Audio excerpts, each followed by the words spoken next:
목소리를 크게 해서 다 같이 읽겠습니다. 또 이튿날 요한이 자기 제자 중 2사람과 함께 섰다가 예수께서 거니심을 보고 말하되 보라 하나님의 어린 양이로다. 두 제자가 그의 말을 듣고 예수를 따르거늘 예수께서 돌이켜 그 따르는 것을 보시고 물어 이르시되 무엇을 구하느냐. 이르되 랍비여 어디 계시오니까 하니 랍비는 번역하면 선생이라. 예수께서 이르시되 와서 보라. 그러므로 그들이 가서 계신 데를 보고 그와 함께 거하니 때가 10시쯤 되었더라. 요한의 말을 듣고 예수를 따르는 2사람 중에 하나는 시몬 베드로의 형제 안드레라. 그가 먼저 자기의 형제 시몬을 찾아 말하되 우리가 메시아를 만났다 하고, 메시아는 번역하면 그리스도라. 데리고 예수께로 오니 예수께서 보시고 이르시되 내가 요한의 아들 시몬이니 장차 게바라 하리라 하시니라. 게바는 번역하면 베드로라. 아멘. 모두들 요즘은 금요일부터 출발을 해서 다들 산으로 들로 좋은 곳으로 그렇게 다들 놀러들 가는데, 이렇게 주일날 교회에 나오시는 여러분들 참 대단하신 분들이십니다. 하나님께서 성전에 나와서 예배하는 여러분들의 발걸음 귀히 여기시고 오늘도 크게 축복하여 주실 줄 믿습니다. 우리들은 모두가 이 태어날 때부터 하나님께로부터 받은 귀한 선물이 하나씩 있습니다. 우리 집안에 부모들의 배경이 어떠하든지, 아니면 우리들 각자가 가진 그런 지능이 어떠하든지 상관없이 하나님께로부터 누구나가 부여받은 그런 선물들이 하나씩 있는데요, 여러분, 그것이 무엇인가 하면은 바로 이 가능성이라고 하는 것입니다. 어떤 사람은 자기 인생에서 이 하나님께서 내게 주신 이 가능성, 이것을 발견해서 그것을 인생길 가운데 마음껏 펼치며 사는 그러한 인생들이 있습니다. 그러나 이와는 전혀 반대로, 전혀 그 근처에도 가보지 못하고 자기의 인생의 가능성이 무엇인가를 발견하지도 못한 채 그저 상황에 떠밀려 가면서 이 사람 저 사람의 손에 이끌려 살면서 어울리지도 않는 자리에서 어울리지도 않는 옷을 입고 그렇게 평생을 살아가는 사람들, 아주 부지기수로 많이 있습니다.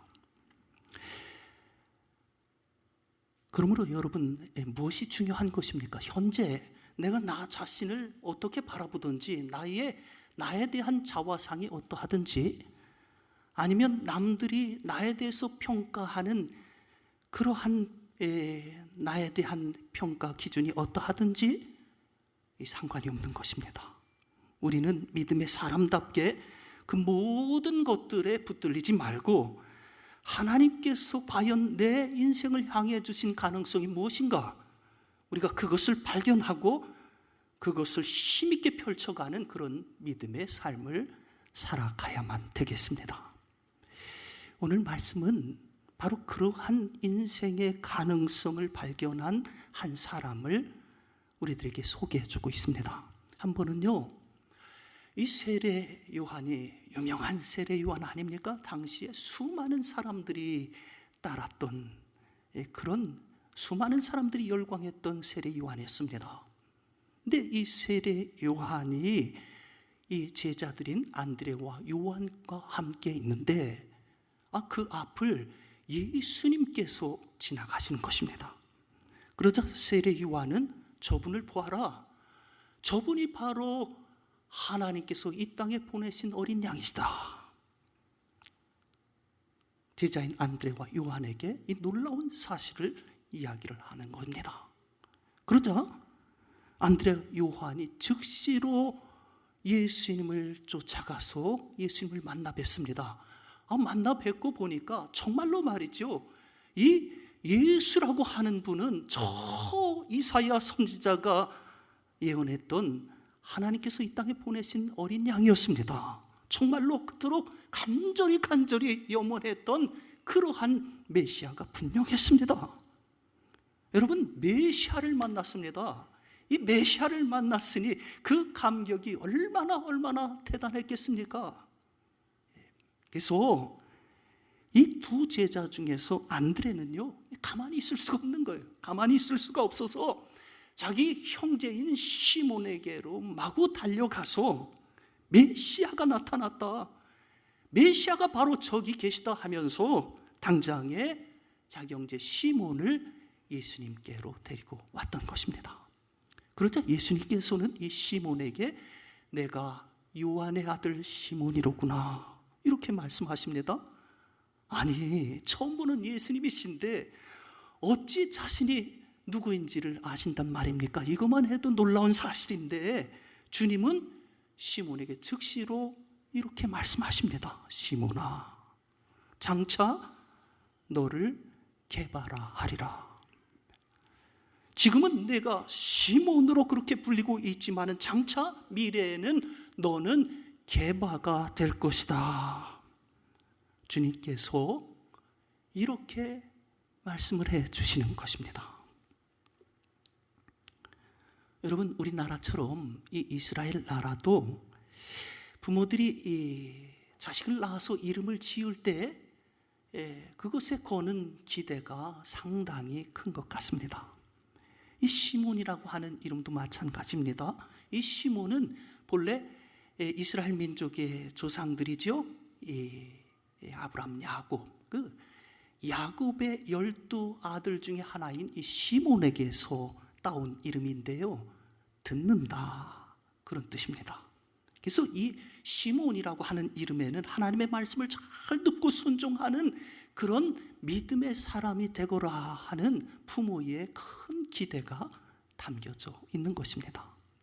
이러한 부모의 기대에 부응을 했던지 한편에 말이죠, 형제 안드레가 저 메시아가 나타났다, 그렇게 말하니까 즉시로 쫓아왔을 정도로 믿음의 일들에 관심하고 믿음의 말에 순종하는 그런 시몬이었던 것입니다. 그러나 반면에 부모가 기대하지 않은 면도 가지고 있었던 것 같아요. 그래서 사람의 말, 이 세상 사람들의 말에도 잘 귀를 기울였던 것 같습니다. 그래서 귀가 얇고 주관이 흐리고 그래서 쉬 변하기도 잘하는, 어찌 보면 변덕스러운 말이죠, 그런 사람이 바로 시몬이었습니다. 근데 예수님께서 이런 시몬을 만나자 뭐라고 말씀하십니까? 시몬아, 장차 너는 시몬이 아니라 게바가 되어라. 새 이름을 이 시몬에게 지어주시는 것입니다. 이 게바, 여러분, 이 게바는 아람어인데요, 예수님 당시에는 이 이스라엘 나라가 아람 나라와 인접해 있었기 때문에 성경학자들에 의하면 예수님께서도 아람 방언을 쓰셨다 하는 것입니다. 이걸 후에 성경을 기록할 때에 히라보인 베드로라고 기록을 한 것입니다. 그러니까 예수님께서는 이제껏 시몬으로 살던 인생을 앞으로는 베드로가 되라, 그렇게 명을 하신 것입니다. 베드로, 여러분, 베드로 참 이름이 근사하지 않습니까? 베드로. 이 베드로라고 하는 이름은요, 반석이라는 뜻입니다. 여러분, 반석이 뭐 조그마한 그런 돌멩이가 아니지 않습니까? 아주 거대하고 육중해서 뭐 조금도 흔들리지 않는, 그 무엇에도 흔들리지 않는, 그래서 뭔가를 탁 받쳐줄 수 있는 말이죠, 그러한 바위덩어리, 그것이 바로 반석입니다. 근데 예수님께서 시몬을 딱 만나서 내가 말이지 장차 반석이 될 거야, 그러니 너 베드로라고 부르자, 이름을 바꿔주시는 거예요. 그러나 여러분, 이 베드로는요, 현재의 그에게는 전혀 어울리지 않는 그런 이름이었습니다. 아니, 그 후에 이 예수님의 수제자가 돼서도 그는 베드로다운 모습이 아니라 여전히 이 시몬의 모습을 유지하고 있었습니다. 한 번은 예수님께서 다가올 십자가에 대해서 암시하는 말씀을 하자 그가 뭐라고 말합니까? 선생님, 걱정하지 마십시오. 제가 선생님을 보호해 드리겠습니다. 제가 감옥에도 가고 제가 죽음의 자리에도 서겠습니다. 선생님 대신해서 제가 죽을 자리에도 서겠습니다. 그러나 실제로 예수님께서 십자가를 지시자 이 사람이 어찌합니까? 자신도 죽게 될 것이 두려운 나머지 3번이나 예수님 모른다고 부인하고서 등을 탁 돌리고 예수님을 떠나갑니다. 그렇게 이름만 베드로가 되었지 전혀 달라지지 않은 그였습니다. 예수님 만나서 이제는 예수님 원하시는 대로 흔들림 없는 그런 반석 같은 신앙의 사람으로 살겠다고 하면서도 어찌합니까? 계속해서 신앙과 불신앙 사이를 왔다 갔다 하는 그런 시몬 그들의 모습으로 살고 있는 거예요. 그런 하찮은 인생을 향해서 예수님 뭐라 하십니까? 너는 베드로가 된다고 하시는 것입니다.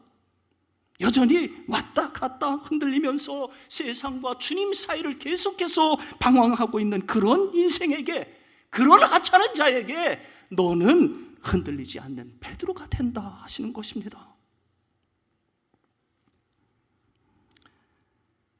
그러나 주님께서 시몬을 이 베드로라고 불러주시는 장면에서 우리들이 주목해야만 하는 단어가 하나가 있습니다. 그것은 장차라고 하는 단어입니다.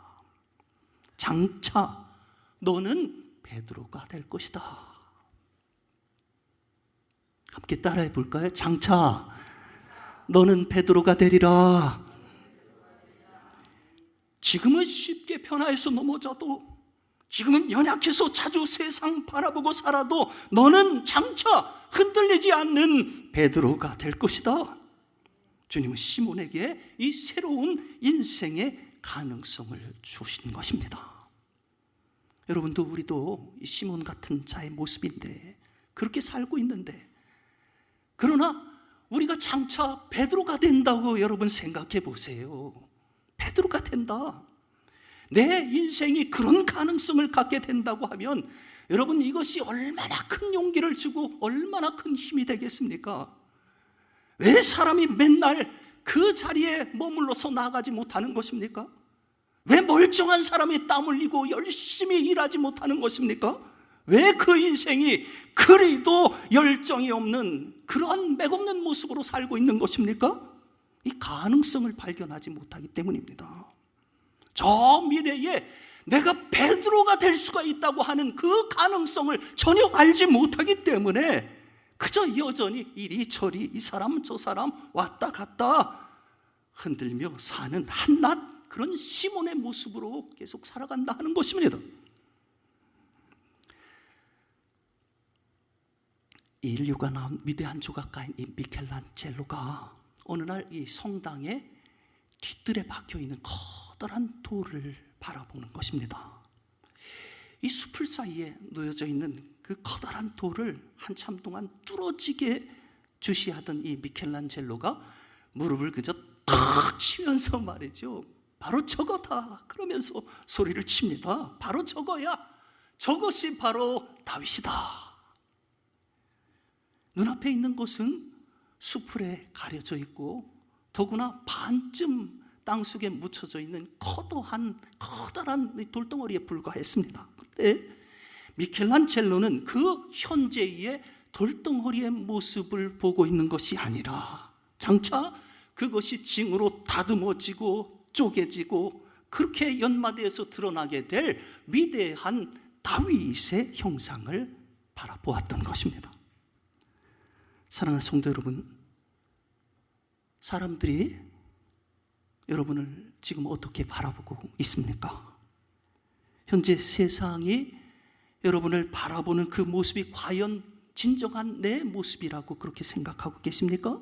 저 사람은 저기까지야, 저 사람 별 볼 일 없는 사람이야.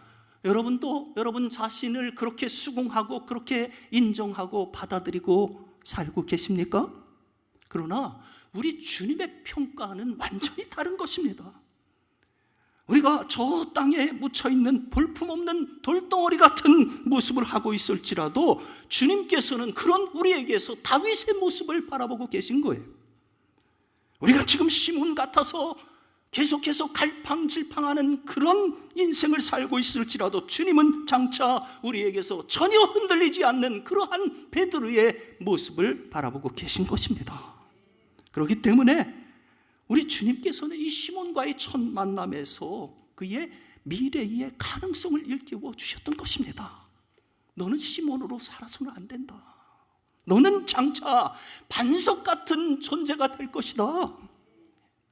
근데 여러분 생각해 보세요. 과연 이 반석 같은 존재가 돼서 어찌하라는 것입니까? 아니 베드로가 돼서 무엇을 해야 된다 하는 것입니까? 그래서 예수님께서는요 시몬에게 그가 이 베드로가 될 수 있다고 하는 그러한 가능성을 제시해 주시는 것으로 끝내시지 않습니다. 마태복음 18장 16절에 보니까 어느 날 주님께서는 장차 그가 이 베드로가 돼서 해야만 되는 일을 말씀을 하십니다. 이 말씀을 하셨어요. 너는 베드로라. 내가 너의 반석 위에 나의 교회를 세우리라.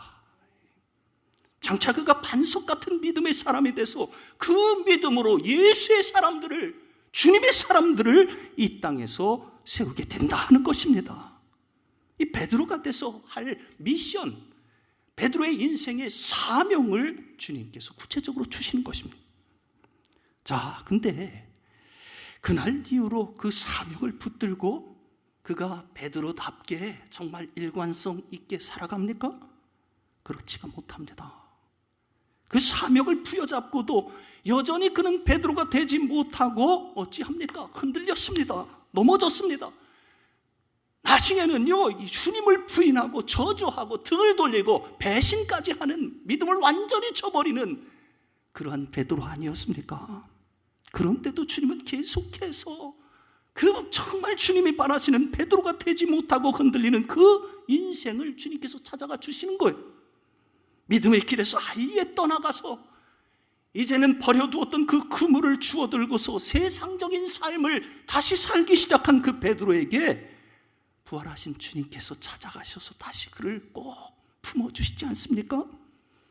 여러분, 주님께서는 이렇게 한번 택하신 자들을 절대로 놓지 않으시는 분이십니다. 끝까지 돌보시고 끝까지 품어주시는 우리 주님이세요.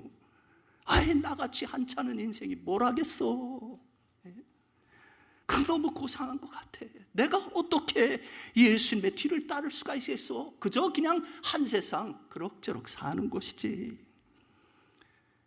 믿음의 길에서 좌절하고 낭망해서 믿음의 실패자로 그렇게 살아가고 있는 베드로를 주님께서는 결코 버려두지 아니하시고 다시 찾아가 주십니다. 그래서 그를 꼭 사랑으로 품어주시고 다시 한번 그의 가능성과 그 인생에 해야 될 사명을 일깨워 주시는 것입니다.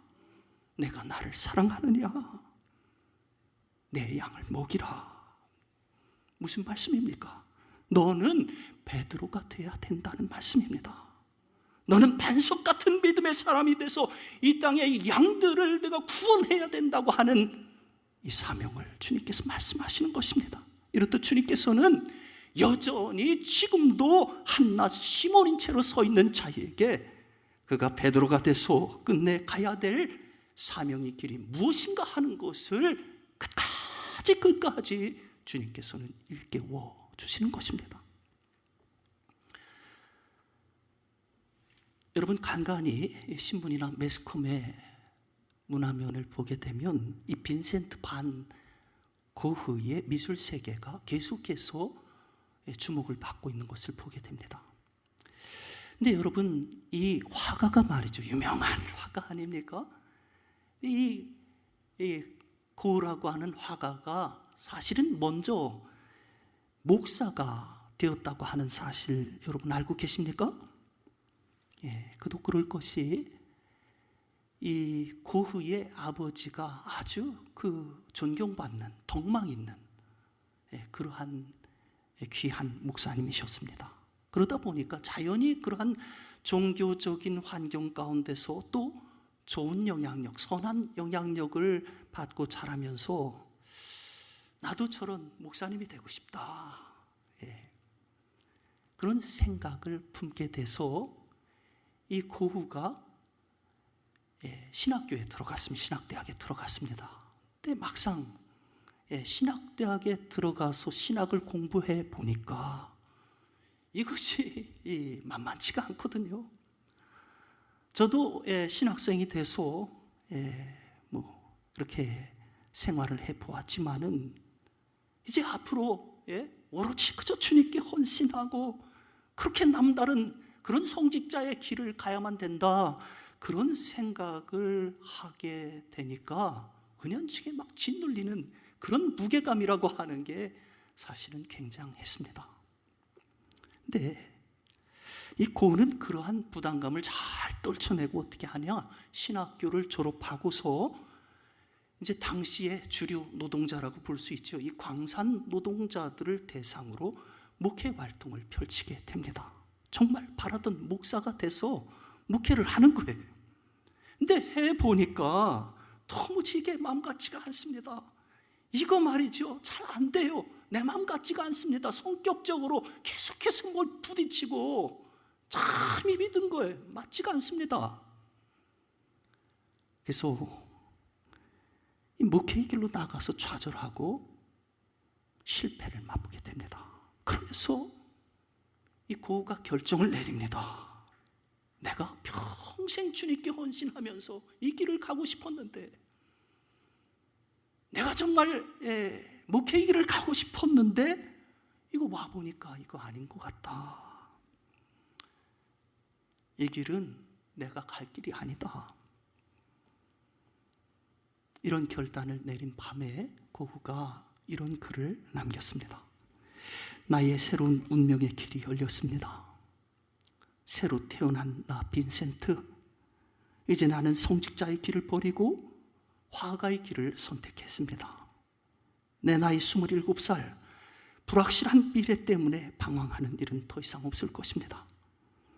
이 길은 하나님의 계시와 약속 속에서 시작되는 영원한 길입니다. 어떠한 시련이 닥칠지라도 나는 이 길을 갈 것이며 그 속에서 나와 하나님 사이의 만남을 이루어내고야 말 것입니다. 고우는 자신이 이제 새롭게 가는 화가의 길을 하나님께서 인도하시는 길로 굳게 믿고 이제 힘있게 걸어가기 시작을 합니다. 여러분, 만약 이 고우가요 계속해서 버티면서 이 성직자의 길을 갔더라고 하면 어떻게 되었을까요? 과연 잘 해냈을까요? 잘 여러분 참아낼 수 있었을까요? 의문입니다. 이 사람이 성격적 결함이 있었습니다. 자기의 감정을 제대로 통제하지 못하는 사람이었어요. 그래서 적지 않은 실수를 연발했습니다. 나중에는 자신이 자신을 어찌할 수가 없는 일종의 정신병적인 그런 증세에 계속해서 시달리며 살았어요. 그래서 자기의 귀를 자르지까지 않습니까? 귀를 자르고 그걸 그림에 그리기까지 하는 그런 괴기한 짓까지 저지릅니다. 그러니 이 사람이 목사가 되었다고 하면 어찌 되었겠습니까? 사람들은요 절대로 그를 용서하지 않았을 것입니다. 돌이켜 화가가 되기 잘한 것입니다. 그가 이해 못할 극심한 감정의 기복을 드러내는 그런 사람이었지만은, 그러나 의뢰의 사람들이 어찌 봅니까? 저 사람도 괴팍하기 그지없는 그러한 예술가 놈이구나, 그렇게 여겨서 그러니라 그렇게 넘겨주었던 것입니다. 그런 속에서 고우는 그러한 자신의 괴팍한 모습을 자신 안에 부여하신 하나님의 계시요 가능성으로 여기면서 극심한 고통과 극심한 그러한 가난 속에서도 그림 그리기에 필사적으로 매달려서 위대한 불멸의 작품을 남길 수가 있었던 것입니다. 주님께서 이 삶을 내게 원하셨구나. 이 길을 원하셔서 나를 오늘 여기에 서게 하셨구나. 여러분, 이것을 인생길 가운데 발견한 사람은요, 다시금 멋지게 살아갈 수가 있는 것입니다. 이제까지 인생을 허비했을지라도 전혀 괜찮습니다. 지금 늙었던지, 지금 병들었던지, 지금 인생의 어느 지점에 있을지라도 전혀 상관이 없는 것입니다. 이제부터는 저 고흐처럼 어떠한 환경에서도 필사적으로 최선의 인생을 불태울 수가 있는 것입니다. 여러분, 우리 모두가 그렇게 살아야 되지 않겠습니까? 연기만 펄펄 내고 타지도 않는 그런 인생을 살아서 뭐 하겠습니까? 정말 활활 타올라서 말이죠, 아낌없이 불살라지는 그러한 인생 우리 모두가 살아가야 되지 않겠습니까? 우리 주님께서 그런 것을 원하시는 거예요. 우리 인생들이 그리 되기를 원하시는 것입니다. 그래서 우리 인생의 주님께서는 가능성을 일깨워 주시고 구체적으로 우리들이 정말 불살라서 해야 될 사명까지도 주님께서 제시해 주시는 거예요.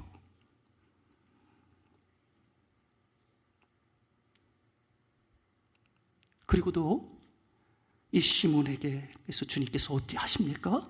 이 시몬이 베드로가 돼서 사명 감당할 수 있는 인생이 되도록 주님께서는 계속해서 이 시몬을 붙들어 주십니다.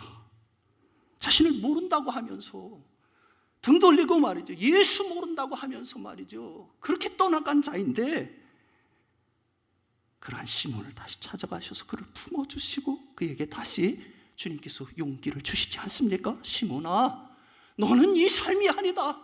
이것은 내 모습이 아니다. 너는 베드로가 될 수 있다. 그래서 이 땅의 양들을 구원하는 놀라운 삶을 내가 살 수 있다. 이러한 주님의 사랑과 이러한 주님의 기대에 시몬이 다시 용기를 내서 일어나 앞으로 나아갔던 것입니다. 그리고 이번에는 뒤돌아서지 않습니다. 정말 반석같이 흔들림 없는 그런 믿음의 사람이 돼서 말이죠, 주님의 교회들을 이 땅에 세우고 그것을 사수하기 위해서 마침내는 목숨까지 버리고 순교를 했던 것입니다. 여러분, 이렇듯 시몬은 결국 베드로가 되었습니다. 할렐루야. 그렇게 베드로가 돼서 마침내 모든 것을 불태워서 정말 주님이 바라시는 그러한 말이죠, 교회의 초석을 놓는 그러한 위대한 삶을 살아냈던 것입니다. 여러분, 이 시몬은 연약한 사람이었습니다. 우리들처럼 주님 따라간다 하면서도 계속해서 흔들리고 넘어지고 또 넘어지고 심지어 믿음에서 떠나기까지 한 그런 사람이 바로 이 사람 아닙니까? 그러나 그런 못난 자인데도 말이죠, 그는 마침내 승리했습니다. 그래도 주님께서 주신 그 가능성 끝내 부여잡고 어찌하든지 그것을 펼쳐내기 위해서 사력을 다해서 이 사람이 살아나갔던 것입니다. 여러분, 오늘 이 시몬을 베드로가 되게 하셔서 마침내 영광의 삶을 살게 하신 주님의 은총이 여기 계신 여러분들의 인생 가운데도 임할 수 있기를 주님의 이름으로 축원합니다. 끝까지 시몬을 붙들어 주신 것처럼 오늘 우리가 연약할지라도 또 우리의 인생 가운데 연약함에 우리가 처할지라도 우리도 주님께서 붙들어 주시고 순간순간 힘을 주셔서 이렇게 세워주시고 나아가게 해주실 줄 믿습니다. 그래서 우리도 장차 모두가 영광스러운 그런 베드로의 인생을 살 수 있도록 주님께서 축복하시기를 주님의 이름으로 간절히 축원드립니다. 우리 함께 기도하겠습니다. 사랑하시는 주님, 우리들에게 주신 이 단 한 번의 삶을 주님께서 축복하시기를 원합니다. 지금은 시몬처럼 부족하지만은 장차 주님께서 우리를 저 베드로와 같은 인생이 되게 하여 주실 줄을 믿습니다. 막아서는 환경과 시련과 역경들 때문에 우리 한 번뿐인 인생, 주님이 부여하신 이 너무도 귀한 인생 결코 가벼이 여기거나 쉽게 포기하지 않게 하여 주시옵소서. 주님 따르는 길에서 흔들리고 넘어질지라도 끝내 일어나서 주님 굳세게 따르게 하여 주시옵소서. 마침내 영광된 믿음의 승리를 일구는 우리 모두 베드로의 삶을 살아가게 하여 주시옵소서. 예수님의 귀하신 이름 받들어 간절히 기도하옵나이다. 아멘.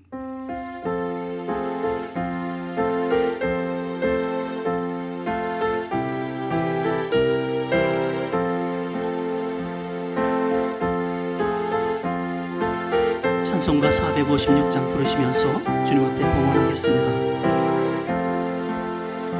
거친 세상에서 실패하거든 그 손 못 잡은 만져라. 모든 일 하다가 힘을 얻으리 그 손 못 잡은 만져라. 그 손 못 잡은 만져라. 그 손 못 잡은 만져라. 주가 널 지키며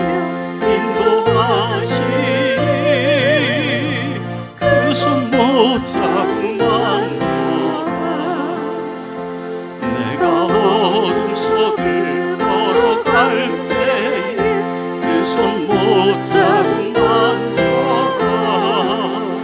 주가 참 평안을 내게 주시 그 손 못 잡은 만져라. 그 손 못 잡은 만져라. 그 손 못 잡은 만져라. 주가 널 지키며 인도하시니 그 손 못 잡은 만져라. 내가 부활의 주 따라가려면 그 손 못 잡은 만져라. 내가 주 안에서 이 살리다 그 손 못 잡은 만져라. 그 손 못 잡은 만져라. 그 손 못 잡은 만져라.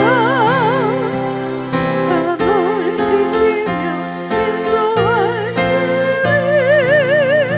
그 손 못 잡은 만져라.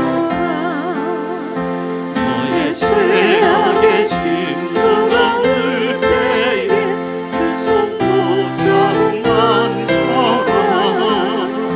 마음 문 열고서 주를 모셔라. 그 손 못 잡은 만져라. 그 손 못 잡은 만져라. 그 손 못 잡은 만져라. 주가 널 지키며 인도하시니 그 손 못 잡은 만져라.